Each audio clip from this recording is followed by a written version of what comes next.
자, 구국 기도 제목 띄워줄 수 있나요? 네. 네, 우리 장로님 기도한 것과 마찬가지로 우리 3월 대선이 우리 민족의 흥망성쇠를 가르는 귀한 분기점이라고 생각합니다. 그래서 우리 한번 구국 기도의 10대 기도 제목을 함께 낭독하면서 기도하도록 하겠습니다. 1. 3월 9일 대선에서 무너진 국격을 다시 세우고 정의 사회를 구현할 깨끗한 대통령, 하나님과 국민을 두려워하는 대통령, 고레스 왕처럼 시대적 사명을 감당할 대통령이 세워지게 하소서. 2. 대한민국이 세계 중심 국가로 선교 대국으로 우뚝 서서 하나님의 사랑과 복음을 국내에 마음껏 전파할 수 있는 국정체제가 수립되게 하소서. 3. 한국교회가 신약교회 사도행전적 교회의 본질을 회복하게 하여 제2의 교회 부흥, 제2의 선교 부흥이 일어나게 하소서. 4. 모든 성도가 세상의 빛과 소금의 사명을 감당하게 하시고 거룩한 자로 땅끝까지 증인되는 선교적 삶을 살게 하소서. 5. 대한민국의 가정윤리와 생명윤리의 근간을 흔드는 차별금지법과 낙태법이 철폐되게 하셔서 하나님의 창조의 근본이 지켜지는 나라가 되게 하소서. 6. 대한민국 공평과 정의가 실현되게 하시고 코로나 방역을 남용한 예배 제한이 사라지게 하옵시고 예배의 본질이 회복되게 하소서. 7.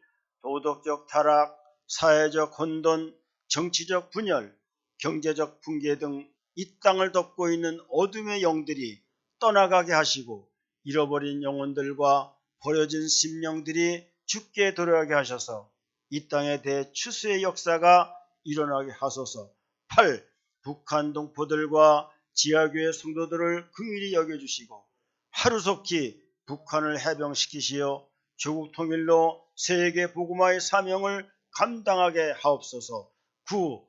대한민국에 부어주신 하나님의 영과 축복을 전 세계에 나눠주는 섬김과 나눔 운동이 일어나게 하소서. 10. 마지막 시대에 열린 하늘문을 향해 바알에게 무릎 꿇지 않은 14만 4천의 하나님의 인침받은 종들을 세워 주시옵소서. 예수님의 이름으로 기도드리옵나이다. 아멘.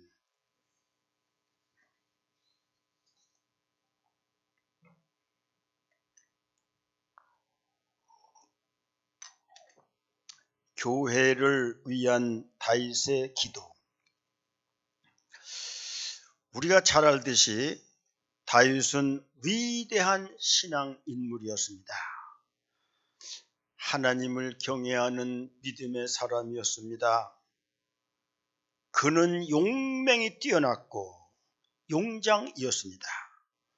수많은 전쟁에서 승리를 거두어서 이스라엘을 태평성대에 이르게 하였고 이스라엘을 굳건히 세웠던 왕이었습니다.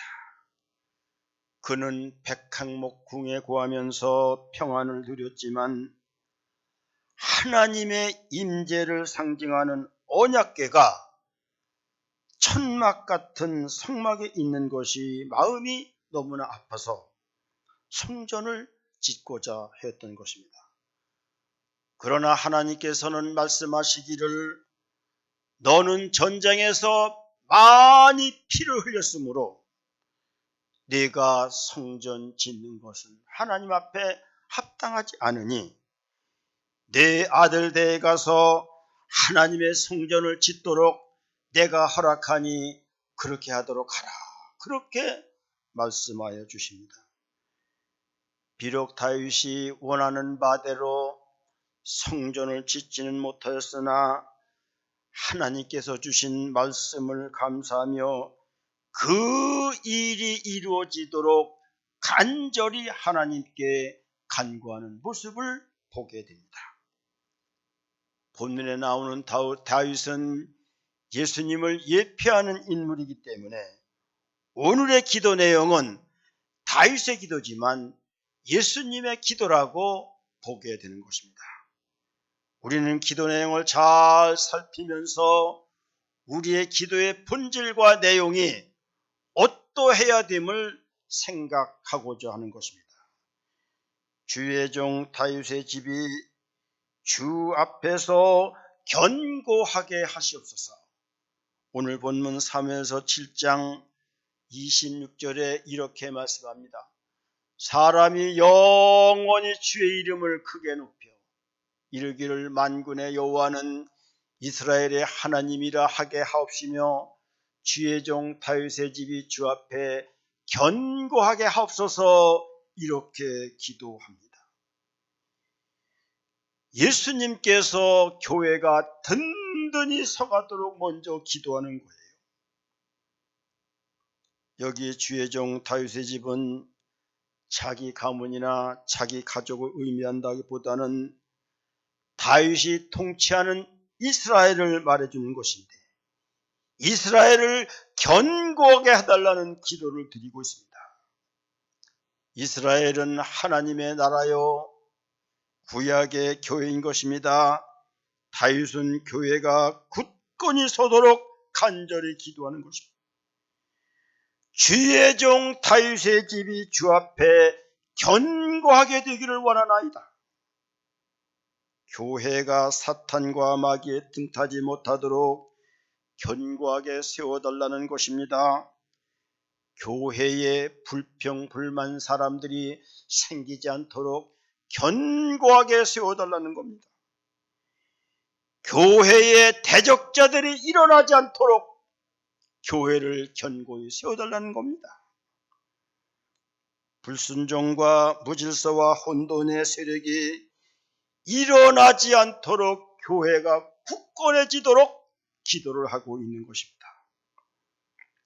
여러분, 21세기 세계를 엔트로피 세계라고 말합니다. 과학이 만들어낸 세계인데, 연력학 제2의 법칙인데, 엔트로피 세계는 불순종과 무질서와 혼돈과 파멸이라는 단어로 우리는 나타낼 수가 있는데, 이것이 우리가 살아가는 21세기라고 하는 것입니다. 그러므로 말미암아 21세기는 멸망과 파멸로 이르고 있다는 것입니다. 이 세상과 온 인류는 지금 파멸과 멸망을 향하여 달려가고 있다는 사실을 우리는 알아야 되는 것입니다.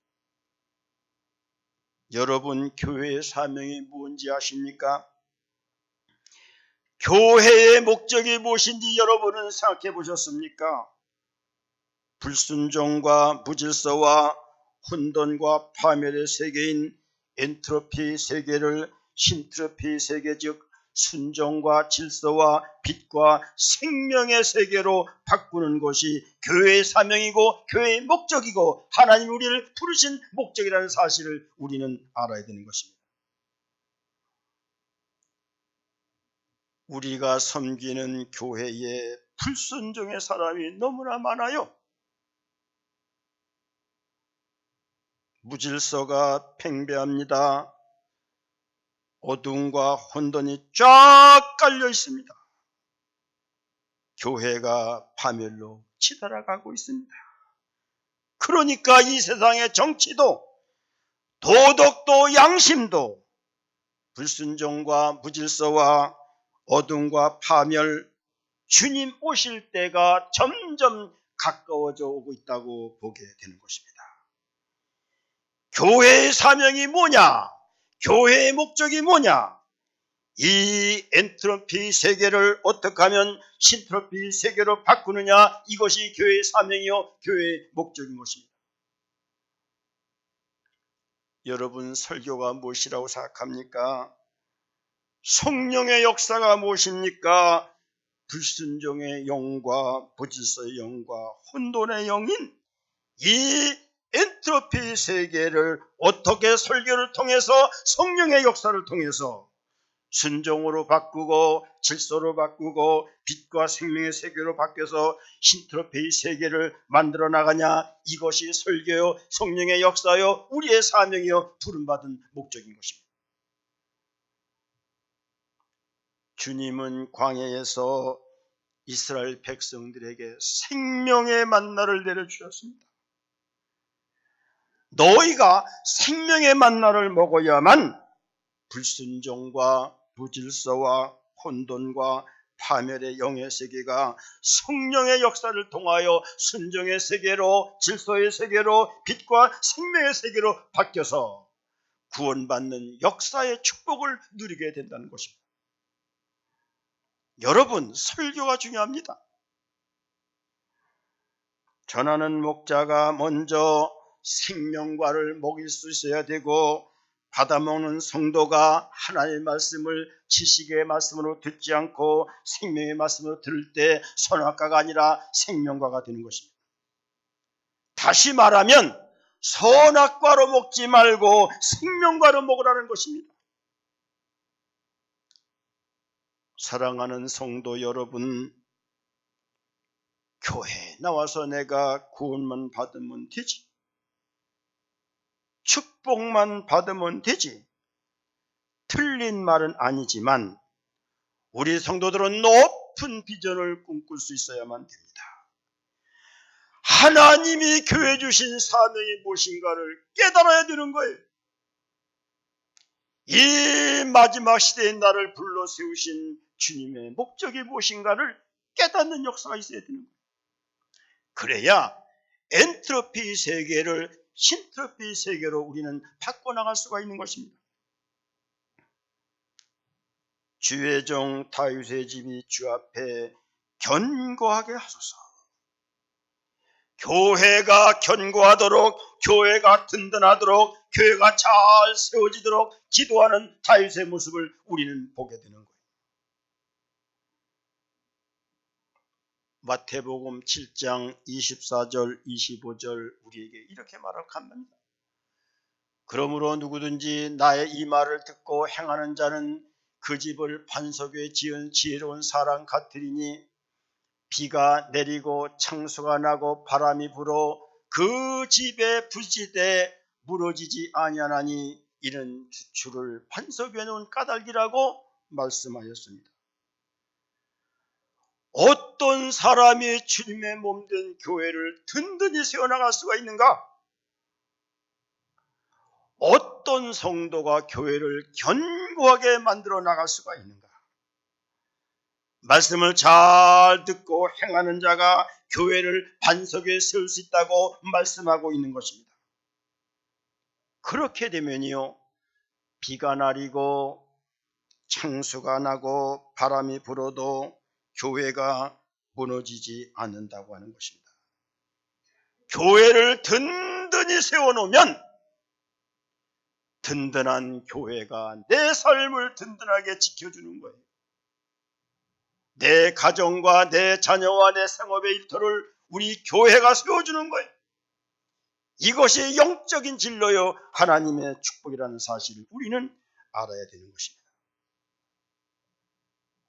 마태복음 16장 18절 우리에게 말씀합니다. 또 내가 네게 이르노니 너는 베드로라.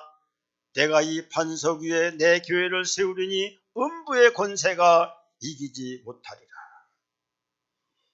교회를 견고히 세워놓으면 음부의 권세인 사탄과 마귀가 나를 이기지 못하고 내 삶에, 내 영혼에 침입하지 못한다는 겁니다.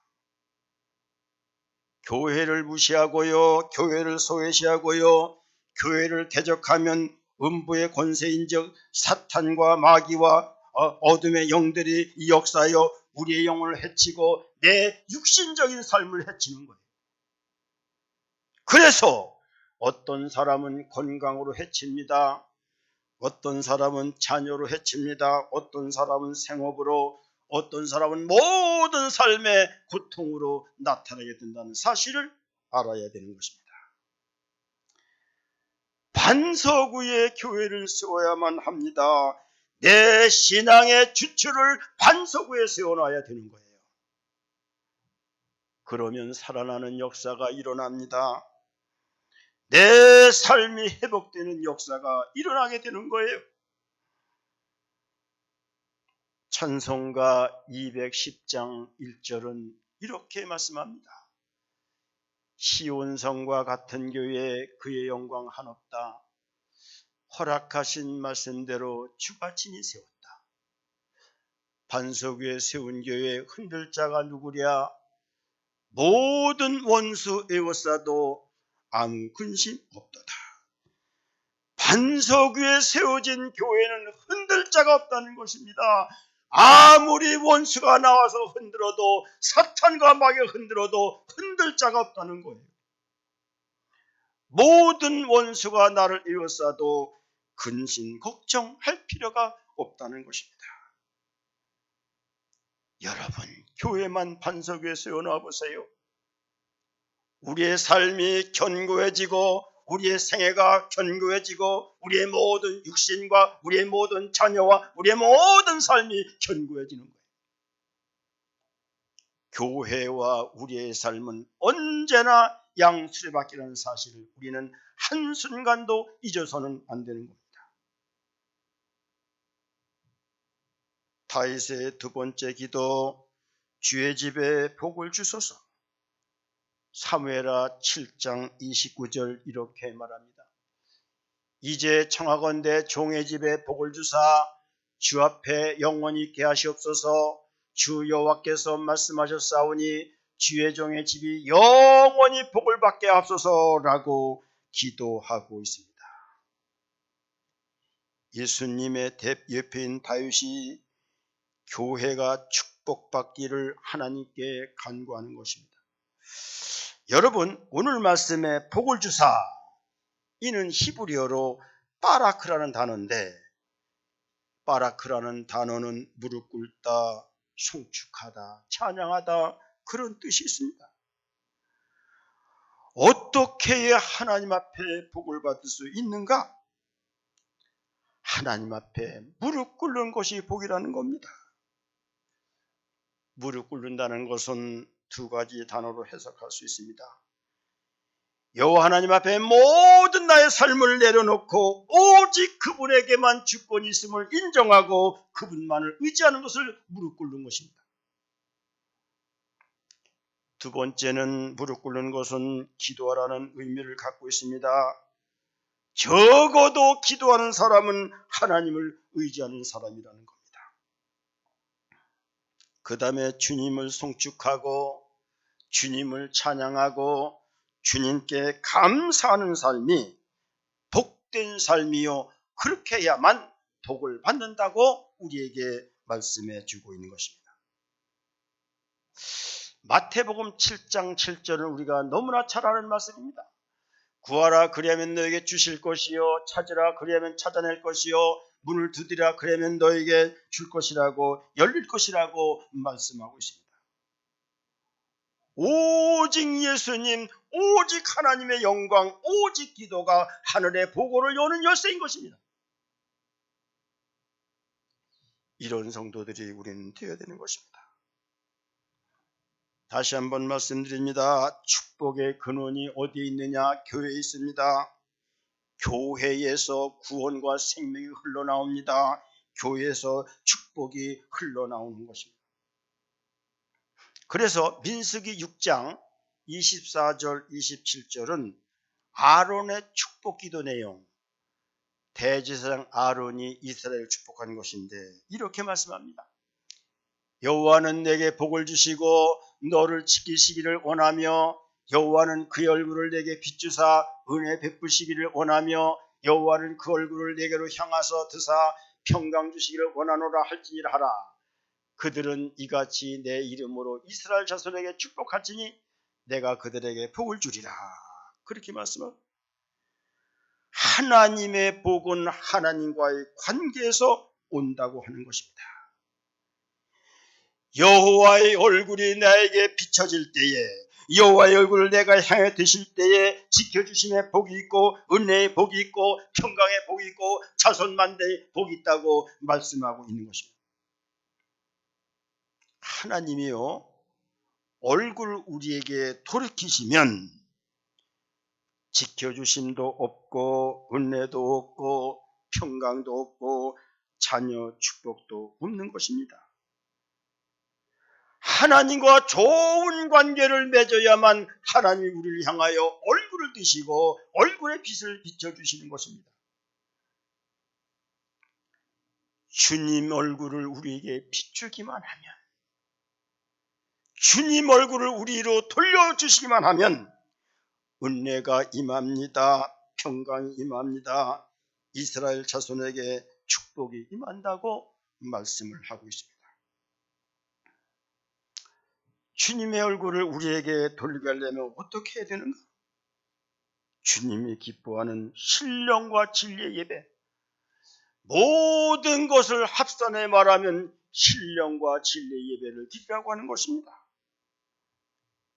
신령과 진리 예배에서 순종이 나오고 겸손이 나오고 봉사와 헌신이 나오고 기도가 나오는 것입니다.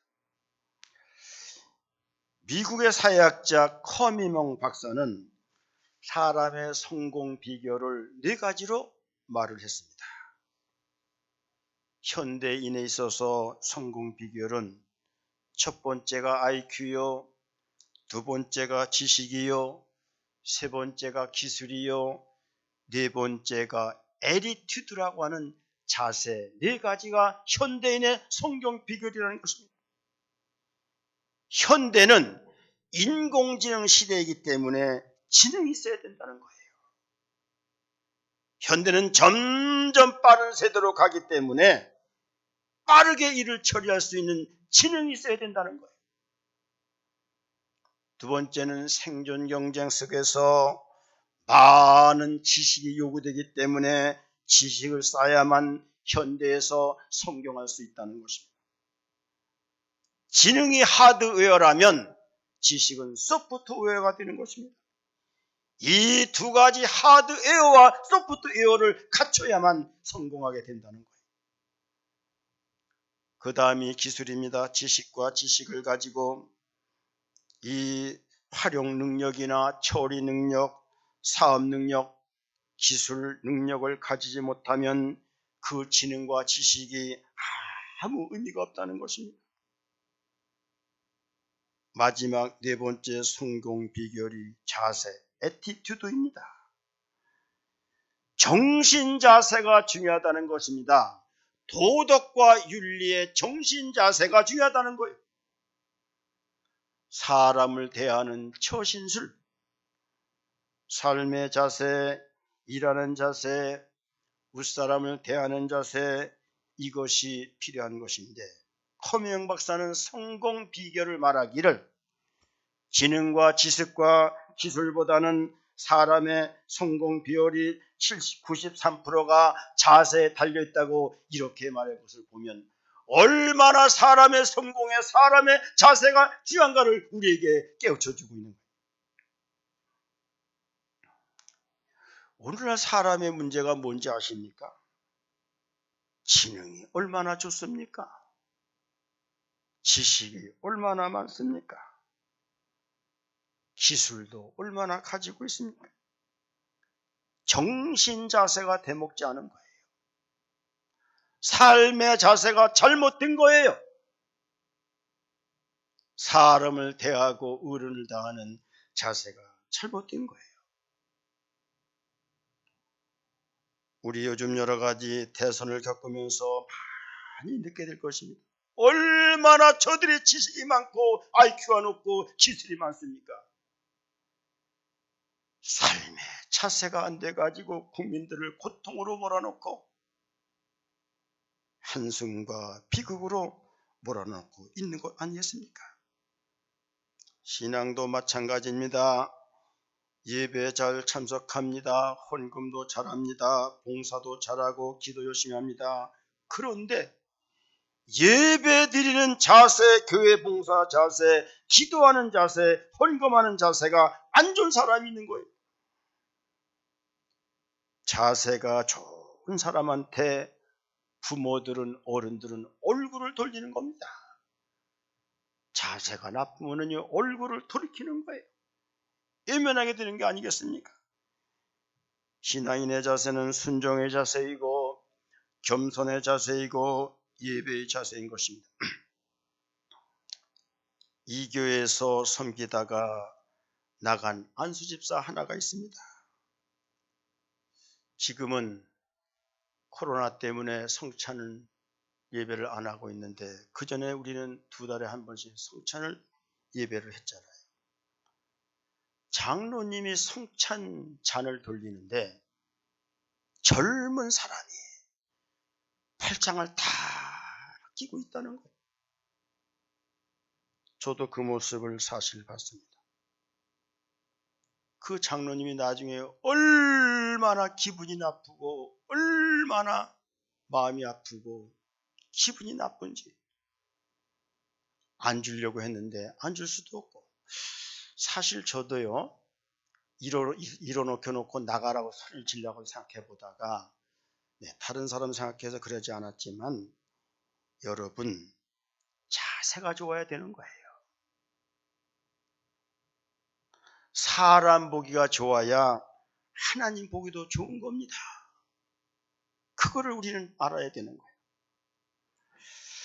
오늘 3번째 다윗이 기도합니다. 종의 집이 주 앞에서 영원히 있게 하시옵소서. 사무엘하 7장 29절 다시 한번 말씀드리겠습니다. 이제 청하건대 종의 집에 복을 주사 주 앞에 영원히 있게 하시옵소서. 주 여호와께서 말씀하셨사오니 주의 종의 집이 영원히 복을 받게 하시옵소서라고 기도하고 있습니다. 종의 집이 주님 앞에 영원히 있게 해달라고 하는 기도는 예수님께서 우리들이 교회를 통해서 천국권 받기를 간구하는 내용이 되는 것입니다. 주님 앞에 영원히 있게 하시옵소서. 하나님 앞에 영원히 예배드리는 모습입니다. 천국 예배의 모습인 것입니다. 원래 우리는 하나님 앞에 설 수 없는 자입니다. 주님의 은혜가 아니면 우리 이 자리에 나올 수 없습니다. 주님이 선택해 주셨기 때문에 우리는 이 자리에 올 수 없는 것입니다. 십자가에 예수님이 내 죄를 져주지 않았더라면, 예수님의 보혈의 피로 내 죄를 씻어주지 않았더라면 우리는 구원받은 존재가 될 수가 없는 겁니다. 주님이 은혜를 베풀어 주셔서 우리는 하나님의 자녀가 되었고, 예수님의 보혈의 피로 우리를 용서해 주셔서 우리는 주님 앞에 영원히 있을 수 있는 축복을 허락해 주셨다는 것입니다. 종의 집이 주님 앞에 영원히 있게 하시옵소서. 얼마나 귀한 기도입니까? 여러분, 교회를 향한 예수님의 궁적인 기도는 천국 구원인 것입니다. 그래서 요한계시록 21장 2절 3절에 보면, 또 내가 봄에 거룩한 성 새 예루살렘이 하나님께로부터 하늘에서 내려오니 그 준비한 것이 신부가 남편을 위하여 단장하고 갔더라. 내가 들으니 보좌에서 큰 음성이 나서 이르되, 보라, 하나님의 장막이 사람들과 함께 있음에 하나님이 그들과 함께 계시리니 그들은 하나님의 백성이 되고 하나님은 친히 그들과 함께 계시니라 말씀하고 있습니다. 요한계시록 21장은 주님 내림하시면 이루어질 최후의 교회의 모습입니다. 거룩한 성 새 예루살렘이 내려온다는 겁니다. 예루살렘은 종말의 참교회를 말해주고 있는 것입니다. 하나님의 장막이 사람들과 함께 있고 하나님이 그들과 함께 계신다고 오늘 우리에게 말씀하셨는데, 천국이 하나님의 백성들과 함께 있을 거라는 내용 아니겠습니까? 여러분, 교회가 본질적으로 간직해야 될 것은 천국 구원, 우리의 전도 내용도 천국 구원입니다. 그래서 우리 예수님 이 땅에 오셔서 선포한 말씀 1000마디가 회개하라 천국이 가까웠느라 말씀했고, 마태복음 10장에 보면은 12제자를 파송하시면서 가면서 전파 이르되 천국이 가까이 왔다 이렇게 말씀하라고 마태복음 10장 7절에서 말씀하고 있는 것입니다. 예수님은 제자들이 가는 곳마다 가장 먼저 천국이 가까웠다라고 선포하라고 가르쳐 줬던 것입니다. 그런데 오늘날 교회들이 천국을 먼저 바라보지 않습니다. 세상만 바라보는 겁니다. 천국을 바라봐야만 세상이 바로 보이는 거예요. 하늘나라의 신령한 것들을 이루어야만 이 땅의 아름다운 것들이 이루어지는 거예요. 이 땅은 그림자요, 본체는 하늘입니다. 하나님의 뜻을 이룰 때 내 뜻이 이루어집니다. 하늘의 영광이 선포될 때 내 삶의 영광이 선포되고 하늘의 생명이 나타날 때 내 영원한 생명이 나타나는 거예요. 이 땅에 그림자 붙들고 성공 실패를 가른 사람이 되어서는 안 되는 거예요. 영원한 승리는 하나님 나라에 있는 거고 영원한 생명은 하늘나라에 있는 거예요. 이걸 우리가 알아야 되는 거예요. 여러분 잘 기억하세요. 개인이든 사회든 교회든 뚜렷한 목적을 가져야 그 궁적인 목적이 천국 구원입니다. 그래서 우리 주님 기도하기를 아버지여 하늘에서 뜻이 이루어진까지도 같이 이 땅에 이루어지이다.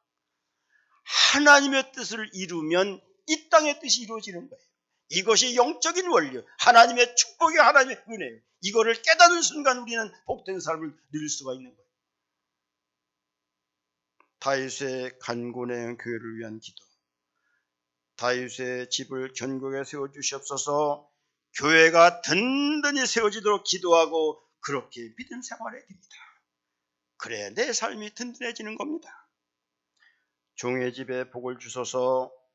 예수님께서 교회를 축복해 주시고 우리도 교회를 축복하고 그래야 내게 축복이 돌아오는 것이고 종의 집이 주 앞에 영원히 있게 하시옵소서. 우리가 영원히 하나님 앞에 있어야 천국 예배, 천국 구원을 이루는 거 아니겠습니까? 이 기도를 늘 우리는 드림으로 말미암아 하나님의 복된 삶을 누릴 수 있는 2020년 되기를 주님의 이름으로 축복을 드립니다. 아멘. 사랑의 하나님 아버지 감사합니다. 다윗이 드린 기도를 보면 교회를 위해서 간구했습니다. 교회가 견고할 때 내 삶이 견고하게 됩니다. 교회가 복을 받을 때 내가 복을 받습니다. 교회가 영원히 하나님과 함께 있을 때 내가 영원히 하나님과 함께 있는 축복을 얻습니다. 이 기도를 드리고 이렇게 살아갈 수 있는 모든 성도 되도록 은총 주시기를 원하며 우리 주 예수님 이름으로 기도드리옵나이다. 아멘.